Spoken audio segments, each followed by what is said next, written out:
Hello అండి, నమస్తే. Puri Jagannadh direction లో డబుల్ స్మార్ట్ శంకర్ రావడం జరిగింది. ఈ సినిమా ప్రేక్షకుల్ని ఎంత మాత్రం ఆకట్టుకోలేదని చెప్పొచ్చు. ఈ సినిమాలో మాఫియా డాన్ గా సంజయ్ దత్ నటించడం జరిగింది. సంజయ్ దత్ బ్రెయిన్ లో ఒక ట్యూమర్ అనేది వ్యాధి లాంటిది రావడం వల్ల కొన్ని రోజుల్లో చనిపోతాడు అనే స్టోరీతో ఈ సినిమా తీయడం జరిగింది. హీరో హైదరాబాద్ లో నివసించడం జరుగుతుంది. హీరో బ్రెయిన్ లో ఒక చిప్ అనేది, ఒక మెమరీ చిప్ అనేది అటాచ్మెంట్ చేయడం జరుగుతుంది. ఆ కాన్సెప్ట్ తో ఈ సినిమాని ముందుకు తీసుకెళ్లేంత స్క్రిప్ట్ రెడీ చేసి సినిమా తీసి ప్రేక్షకుల ముందుకి రిలీజ్ చేసాడు. కానీ ఈ సినిమా అనేది ప్రేక్షకుల్ని ఎంతవరకు ఆకట్టుకోలేదు. ఎప్పుడు ఒకే ధోరణిలో ఎప్పుడు ముందుకు నడుస్తున్న పూరి జగన్నాథ్ గారు ఈ ట్రాక్ అనేది వదిలేసి మంచి వేరే ట్రాక్ అనేది డిసైడ్ చేసుకొని సినిమాలు తీసి ప్రేక్షకుల ముందుకు రిలీజ్ చేయాలి. ఇదే ధోరణిలో ముందుకెళ్తే ఈ పూరి జగన్నాథ్ సినిమాలన్నీ అట్టర్ ఫ్లాప్ మూట కట్టుకోవడం పక్కాగా కనిపిస్తుంది.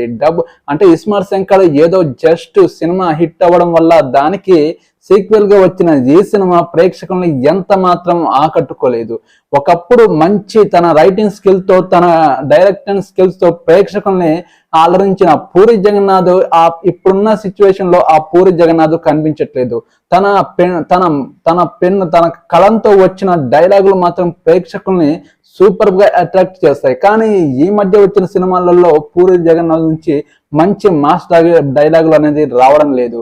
ఇప్పుడున్న డబుల్ స్మార్ట్ శంకర్ ప్రేక్షకుల్ని ఎంత మాత్రం ఆకట్టుకోలేదు. ఇండియాని నాశనం చేయడానికి, రెండు ముక్కలు చేయడానికి ఒక మాఫియా డాన్ సంజయ్ దత్ ఇండియాకి రావడం జరిగింది.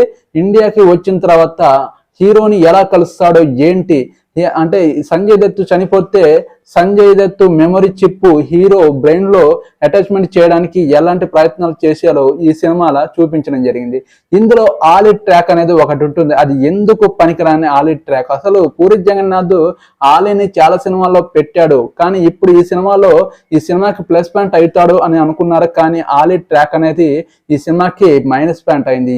ఎక్కడ అసలు ఈ సినిమాకి కనెక్ట్ కాలేదు. ఆలి సీన్స్ కూడా ఇప్పుడు ఆ సినిమాలో తీసేయడం జరిగింది. తీసేసిన కూడా ఈ సినిమా అనేది సక్సెస్ రేట్ అనేది ముందుకెళ్ళట్లేదు. ఈ సినిమా అట్టర్ ఫ్లాప్. ఇక నుంచి పూరి జగన్నాథ్ గారు డైరెక్షన్ అనేది మార్చుకుంటే ప్రేక్షకుల్లో వేరే అంటే కొంచెం ప్రేక్షకుల్లో విధానాన్ని అబ్జర్వ్ చేసుకొని సినిమాలు తీస్తే ముందుకెళ్లే సక్సెస్ అయ్యే ఛాన్స్ కూడా కనిపిస్తుంది. కానీ ఇలాంటి మోసదారంలో ఎప్పుడు మాఫియా ద్వారంలో వెళ్తే పూరి జగన్నాథ్ గారు ఫ్లాప్ టాప్ తెచ్చుకునేంత సినిమా కనిపిస్తూనే ఉంది. ఈ సినిమా మాత్రం అట్టర్ ఫ్లాప్. మీరెవరైనా ఇంతవరకు చూడని వాళ్ళు ఉంటే చూసినా కూడా వేస్ట్. నా ఛానల్ని సబ్స్క్రైబ్ చేయండి, సపోర్ట్ చేయండి. నెక్స్ట్ వీడియోతో మీ ముందుకు వస్తాను. Okay, bye.